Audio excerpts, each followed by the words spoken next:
sunrise.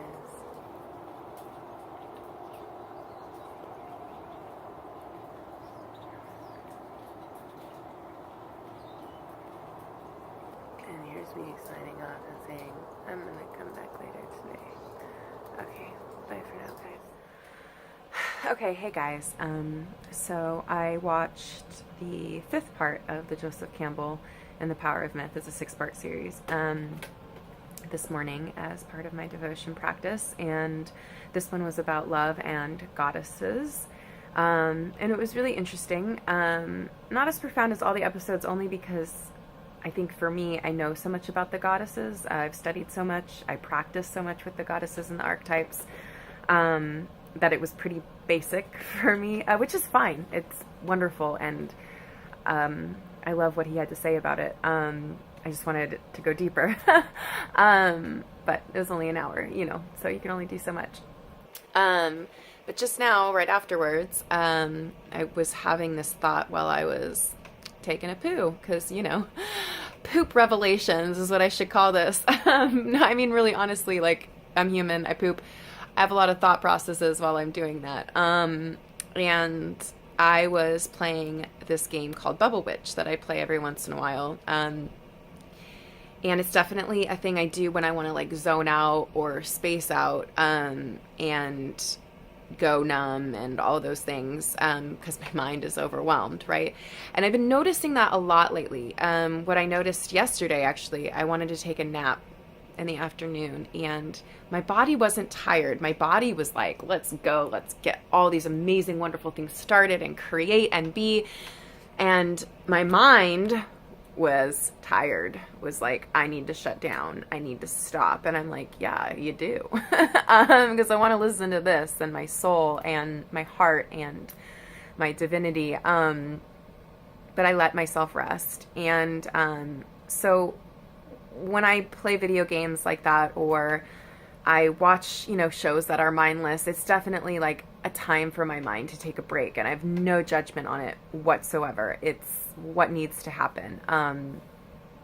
Of course, my defenses and my ego are judging. You've got so many things to do. Why are you wasting your time? Why are you doing this? Right? Okay, so I started contemplating that. And then I went and took this into the context of the Joseph Campbell work. And I was like, it's really interesting that like how attached I am to the outcome of this game right now that I'm playing, this stupid little bubble game.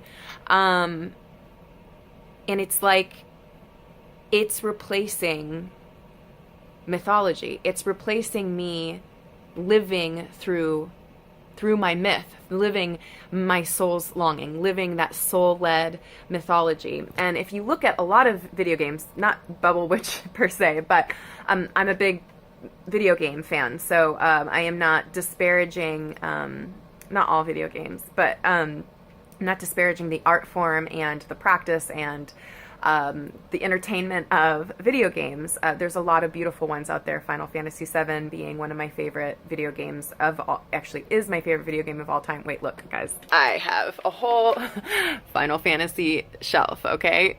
So this is how much Nanaki is my favorite, and Aerith over here too. And then I got a new one, Vincent. That was an anniversary present from my boyfriend. This is to say that I am a video game nerd, okay? So I am not trying to put down video games.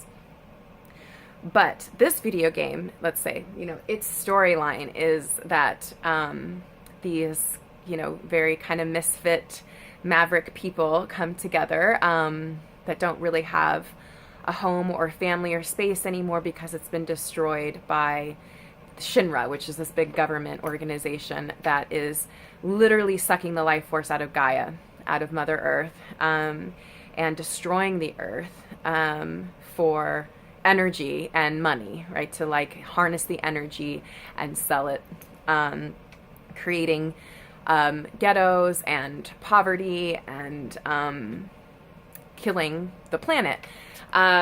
So this band of misfits they get together and they start blowing up Mako reactors to try to save the planet and their families. and it goes deeper. It's a very spiritual game. It's very beautiful. So this is to say that not all video games are just crappy shoot 'em up, objectifying pieces of crap, which there are those too, and I do not like those games.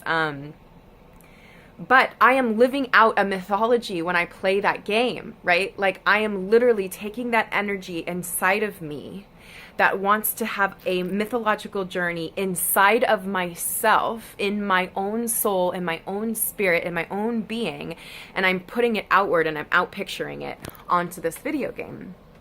You can also do this with superhero movies. This is why superhero movies are so prevalent in our society right now, is because it's this outward fixation, this outward experience of something that we are longing for to have inside of ourselves. So I'm playing this game and I'm like, wow, I'm really trying to enact outwardly this mythology, this myth, this hero's journey, or this heroine's journey, which is different from heroes, but they have their own journey, that I'm wanting to have inside of myself, and I'm avoiding it. I'm avoiding it by playing this game.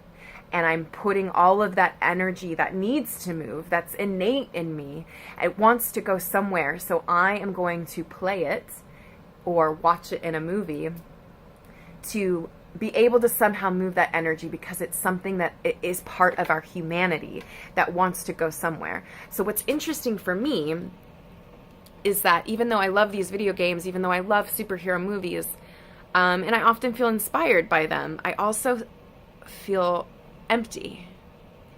Like I ate empty calories. Like when you eat a Twinkie when you're starving for nourishment, and the Twinkie fills up your tummy, but it doesn't actually nourish your body. So it's the same feeling. Like it filled up that hole, but it didn't nourish what wanted to be nourished, which was my inner life. Because mythology is such an inward process, and that's what I love about what Joseph Campbell talks about. It starts within, it starts here with the individual, and yes, it goes into the all, into the wholeness, but it starts here within ourselves. And it is a journey I take every single day within myself, but I'm still human, and I have defenses, and I need distractions. And it just made me think about, I have many people in my life who I feel are addicted to video games, or addicted to numbing out, or addicted to leaving the self, going outward for whatever it is that they fear to see in themselves, whatever it is they fear to approach or confront or heal in themselves, so that they can actually live their own mythology inward and see their actual life outward. Because once we go through this transformation of mythology inside of ourselves, of this healing of these archetypes, of understanding them, of integrating them into our beings, then it actually does start to get outpictured into our physical lives. But we have to do the inward work first. So I just found that really interesting, that I was having this revelation while taking a poop, while playing this really mind-numbing video game, which obviously was mind-numbing, sort of. I was having these revelations at the same time. And yes, like playing video games, binge watching TV or movies also is a way of escape, is a way of not feeling our feelings, is a way of not confronting what we don't want to confront in life. But it's also a way that we enact the mythology that we're lacking in our culture. We all have this innately. We just don't know what it is or what to do with that energy. And I would so love to teach this to people. I mean, this is what my workshops that I teach are about, is how to get in touch with this inside of yourself, to look at the defenses, what they're keeping you from, how they're unconsciously running your life, and how to be conscious of them so that you are the one. You are the one that is leading the vehicle. You are living from your soul. You are living from the truth of who you really are, versus the defense that you may be identified with that is not you. And then this is how you start to expand your life and have these really amazing, joyful, incredible experiences. So yeah, that's what I have to say today. I'm showing up again. Like, this is just a series is, even though I don't always agree with everything Joseph Campbell says, by the way, nothing to me is the word of God, whatever you want to say. Like, I have a very fluid way of thinking and feeling into things, and my own unique perspective, obviously. And none of this is truth. This is my truth. I take everything with a grain of salt and feel it in my own system, and then find my own truth. And I encourage you all to do the same. So yes, there's another impassioned speech. And anybody out there that is struggling with addiction to, social media, or because that's even social media. Even that, we are enacting our mythology. We're watching other people's stories, other people's myths, other people's archetypes that are coming up. We're transferring and projecting our own stories onto. It's so fascinating. The psyche does this on its own. We just don't realize it. We're just not conscious of it. Becoming conscious of it is what transforms it.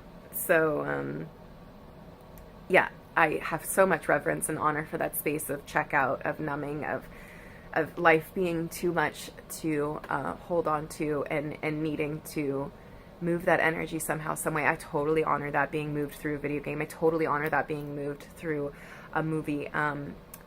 What I want is to bring consciousness to that, so that we can slowly break free of those patterns and expand so much more in our hearts and in our spirits as humans and as humanity, and that is what I believe will expand the world. But we're doing it for ourselves, our own stories, our own mythology. So yeah, total no judgment from me here, just an observation of my own self, and what I see in my own community, and what I hope to help facilitate healing with, because we all have these really great myths to live out. We really do. We all have these really amazing stories to live out, and they're being called to right now. They're being very, very strongly called to, for us to step up and start living in our own mythology, and our own hearts and our own souls and our own bliss.